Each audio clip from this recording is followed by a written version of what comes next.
जय भोलेनाथ। हर हर महादेव। भगवान भोलेनाथ की कृपा आप सभी पर बनी रहे। भगवान भोलेनाथ की महिमा अनंत है। जो भक्त श्रद्धा से उनकी कथा सुनते हैं, उनके जीवन में सुख समृद्धि आती है। सोमवार व्रत कथा को सुनने से मनोवांछित फल की प्राप्ति होती है और भोलेनाथ जी की कृपा प्राप्त होती है। अतः आप सभी इस कथा को पूर्ण श्रद्धा के साथ सुनें और भगवान भोलेनाथ जी की कृपा प्राप्त करें। किसी नगर में एक धनी व्यापारी रहता था। दूर दूर तक उसका व्यापार फैला हुआ था। नगर के सभी लोग उस व्यापारी का सम्मान करते थे। इतना सब कुछ संपन्न होने के बाद भी वह व्यापारी बहुत दुखी था, क्योंकि उसका कोई पुत्र नहीं था, जिस कारण अपने मृत्यु के पश्चात व्यापार के उत्तराधिकारी की चिंता उसे हमेशा सताती रहती थी। पुत्र प्राप्ति की इच्छा से व्यापारी प्रत्येक सोमवार को भगवान शिव जी का व्रत करता था और पूजा किया करता था, और शाम के समय शिव मंदिर में जाकर भगवान शिव जी के सामने घी का दीपक जलाया करता था। उसकी भक्ति देखकर माँ पार्वती प्रसन्न हो गईं और भगवान शिव जी से उस व्यापारी की मनोकामना पूर्ण करने का निवेदन करने लगी। भगवान शिव जी बोले, इस संसार में सबको उसके कर्म के अनुसार फल की प्राप्ति होती है। जो प्राणी जैसा कर्म करते हैं, उन्हें वैसा ही फल प्राप्त होता है। भगवान शिव जी के द्वारा समझाने पर भी माता पार्वती नहीं मानी और उस व्यापारी की मनोकामना पूर्ति हेतु वे भगवान शिव जी से बारंबार अनुरोध करती रहीं। अंततः माता के आग्रह को देखकर भगवान भोलेनाथ को उस व्यापारी को पुत्र प्राप्ति का वरदान देना पड़ा। वरदान देने के पश्चात भगवान भोलेनाथ माता पार्वती से बोले, आपके आग्रह पर मैंने पुत्र प्राप्ति का वरदान तो दे दिया, परंतु इसका यह पुत्र 16 वर्ष से अधिक समय तक जीवित नहीं रहेगा।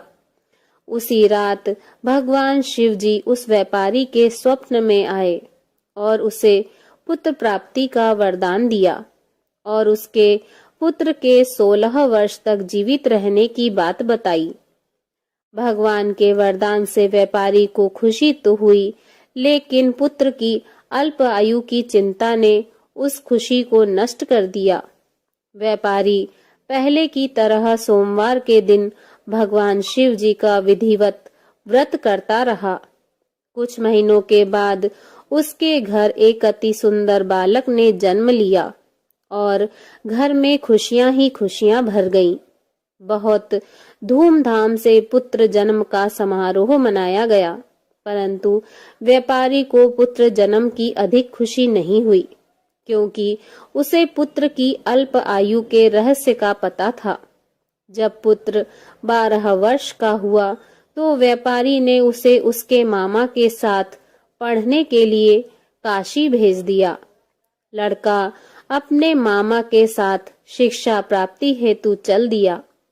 रास्ते में जहाँ भी मामा भांजे विश्राम हेतु रुकते, वहीं यज्ञ करते और ब्राह्मणों को भोजन कराते। लंबी यात्रा के बाद मामा भांजे एक नगर में पहुंचे। उस दिन नगर के राजा की कन्या का विवाह था, जिस कारण पूरे नगर को सजाया गया था।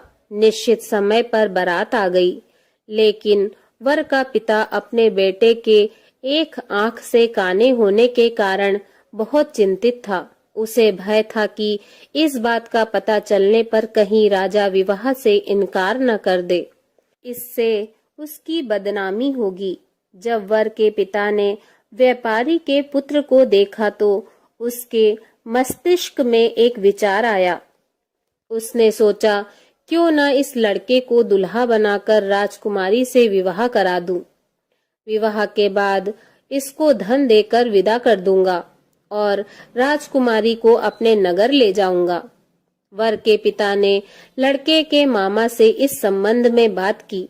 मामा ने धन मिलने के लालच में वर के पिता की बात स्वीकार कर ली। लड़के को दूल्हे का वस्त्र पहनाकर राजकुमारी से विवाह करा दिया। राजा ने बहुत सारा धन देकर राजकुमारी को विदा किया। शादी के बाद लड़का जब राजकुमारी के साथ लौट रहा था तो वह सच नहीं छिपा सका और उसने राजकुमारी की ओढ़नी पर लिख दिया, राजकुमारी, तुम्हारा विवाह मेरे साथ हुआ था। मैं तो काशी पढ़ने जा रहा हूँ और अब तुम्हें जिस नवयुवक की पत्नी बनना पड़ेगा वह कान्हा है। जब राजकुमारी ने अपनी ओढ़नी पर लिखा हुआ पढ़ा तो उसने काने लड़के के साथ जाने से इनकार कर दिया। राजा को जब ये सब बातें पता लगी तो उसने राजकुमारी को महल में ही रख लिया। उधर लड़का अपने मामा के साथ काशी पहुंच गया और गुरुकुल में पढ़ना शुरू कर दिया। जब उसकी उम्र 16 वर्ष की हुई तो उसने यज्ञ किया। यज्ञ के समाप्ति पर ब्राह्मणों को भोजन कराया और खूब अन्न वस्त्र दान किए। रात को वह अपने शयन कक्ष में सो गया। भगवान शिव के वरदान के अनुसार शयन अवस्था में ही उसके प्राण पखेरु उड़ गए। सूर्योदय पर मामा मृत भांजे को देखकर रोने पिटने लगा। आसपास के लोग भी एकत्र होकर दुख प्रकट करने लगे। लड़के के मामा के रोने विलाप करने के स्वर समीप से गुजरते हुए भगवान शिव और माता पार्वती जी ने भी सुने। माता पार्वती जी ने भगवान से कहा, हे प्राणनाथ, मुझे इसके रोने के स्वर सहन नहीं हो रहे हैं। आप इस व्यक्ति के कष्ट को अवश्य दूर करें। भगवान शिव जी ने माता पार्वती के साथ अदृश्य रूप से समीप जाकर देखा तो भोलेनाथ माता पार्वती से बोले, यह तो उसी व्यापारी का पुत्र है जिसे मैंने 16 वर्ष की आयु का वरदान दिया था। इसकी आयु पूरी हो गई है। माता पार्वती ने फिर भगवान शिव जी से निवेदन कर उस बालक को जीवन देने का आग्रह किया। माता पार्वती के आग्रह पर भगवान शिव जी ने उस लड़के को जीवित होने का वरदान दिया और कुछ ही पल में वह जीवित होकर उठ बैठा। शिक्षा समाप्त करके लड़का मामा के साथ अपने नगर की ओर चल दिया।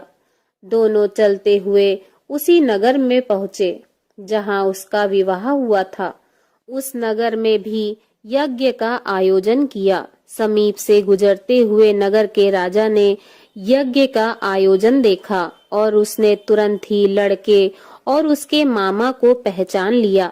यज्ञ के समाप्त होने पर राजा मामा और लड़के को महल में ले आया और कुछ दिन उन्हें महल में रखकर बहुत सा धन वस्त्र आदि देकर राजकुमारी के साथ विदा कर दिया। इधर भूखे प्यासे रहकर व्यापारी और उसकी पत्नी बेटे की प्रतीक्षा कर रहे थे।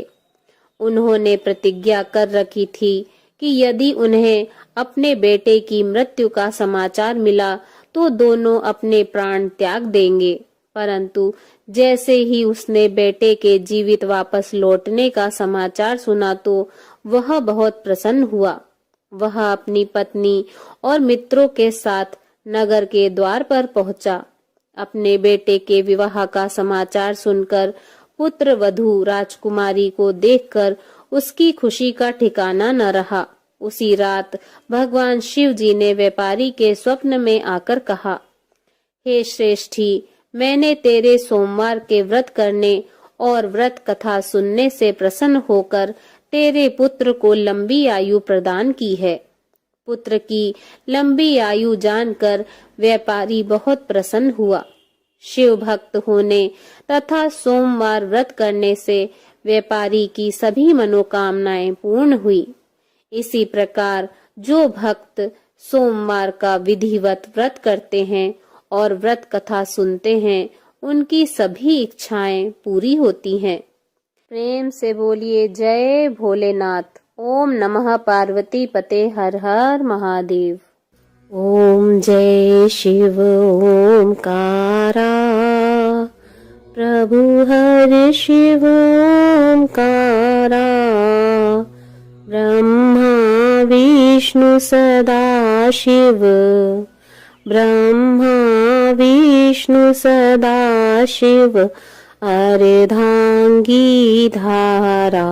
ओम जय शिव ओमकारा, एकानन चतुरानन पंचानन राजे, स्वामी पंचानन राजे, हंसासन गरुणासन, हंसासन गरुणासन, वृषवाहन साजे।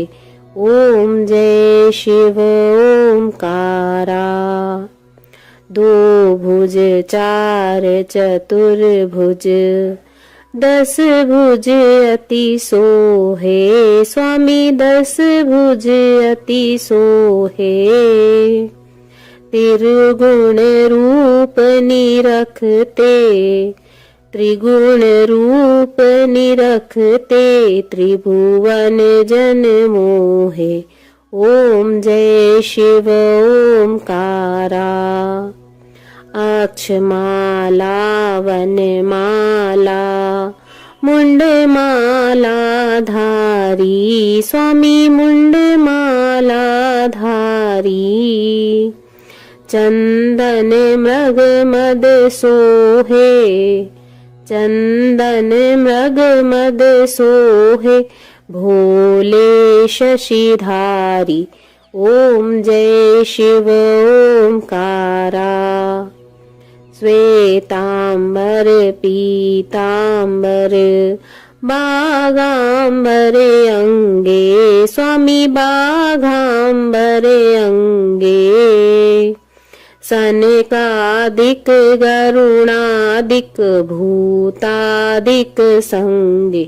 ओम जय शिव ओमकारा, कर के मध्य कमंडल, चक्र त्रिशूल धरता, स्वामी चक्र त्रिशूल धरता, सुखकारी दुखहारी, सुखकारी दुखहारी, जग पालनकारी।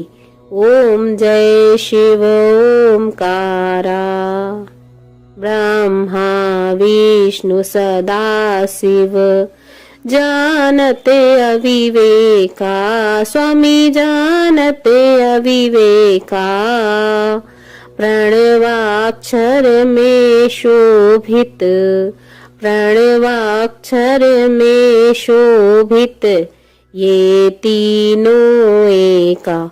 ओम जय शिव ओमकारा, त्रिगुण स्वामी जी की आरती जो कोई नर गाए, स्वामी प्रेम सहित गाए, कहत शिवानंद स्वामी, कहत शिवानंद स्वामी, सुख संपत्ति पाए।